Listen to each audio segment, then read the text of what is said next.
Okay, doing a video on my Victorinox paring knife, which needs a sharpen because I'm not sure what happened.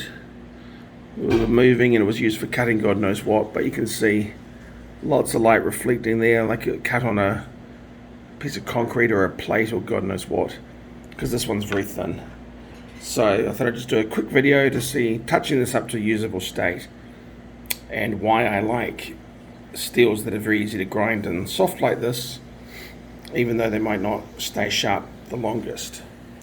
So I've got a Norton stone, I have a ceramic rod, and that's all I'm going to be using.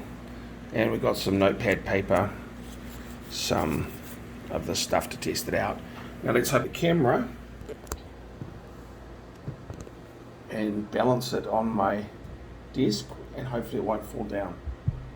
And normally I run this a bit wet, so I've got a bottle of mineral oil here, and I'm just going to smear a little bit on. It'll probably get a little bit messy. But what I'm going to do is just fix that damage on the coarse side first. This is soaking up the oil very, very quickly. And we'll see how quickly I can restore this. I tend to hold it in my hand most of the time.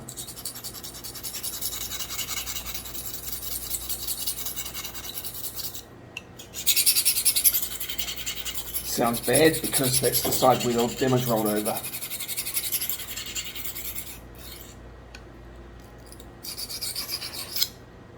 So I'm just going to inspect it. I'm not going to show it to you in the camera because it'll be a bit of a pain. I'm just going to touch that up and clean it up on the coarse side and see where we're at on a piece of this. Have we got an edge restored? So it's a bit rough,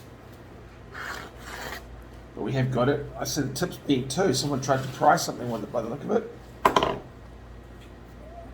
So that was just getting the bad steel off on that side. Now I'll use the smooth side, which is like a fine grit. Get a bit of oil on. That bent tip is meaning that some of it's not getting contacted.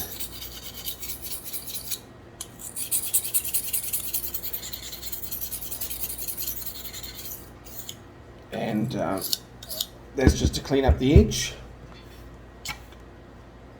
Now I'm going to raise the level a little bit, the angle, just some light cuts to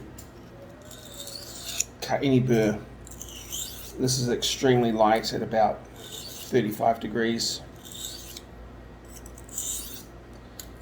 Then I'm going back down to about 7 degrees. And let's try the paper again off the fine stone, and just supporting the paper in the middle, so that cuts quite well.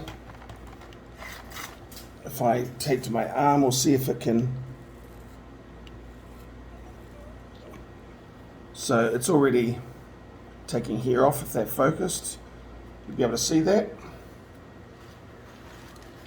Now obviously this is a lot faster if I'm not recording a video, because I just do all the steps very quickly. So get this paper, which I dropped a bit of stuff on, and you can see it's mostly good. This is wet now. So that's pretty nice already. I said it's really effortless to resharpen these. Now I'll just take it onto this ceramic cone, which has got two different grits. And this is really just doing the apex. So it's very fine, very, very light. I'm not really cutting much steel off at all. Now we'll test it here. And you can see the hair coming off.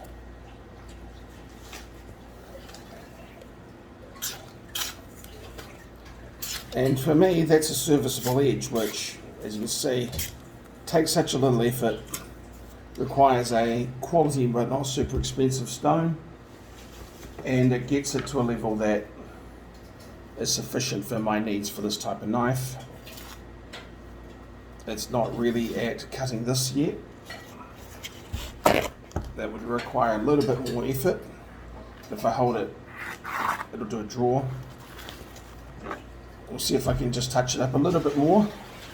Seeing as the video is only at 5 minutes, I'm going to apply some more pressure so that we're actually doing some cutting on this.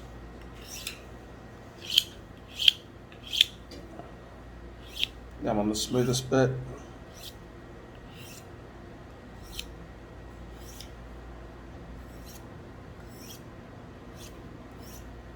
Try it again.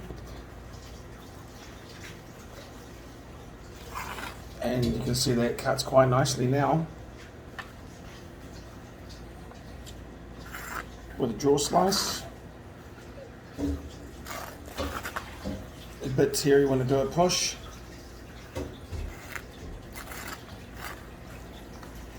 We go back to here though, which for me is a perfectly adequate test. It's very, very clean cutting if you listen to this.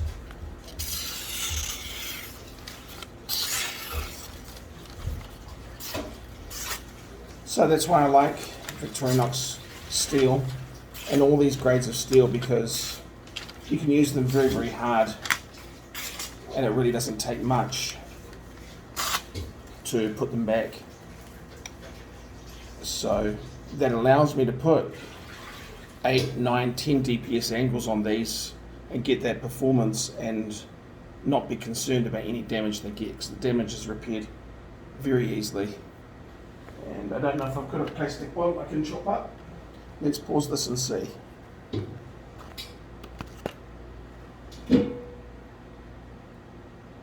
It's not paused yet. Pause.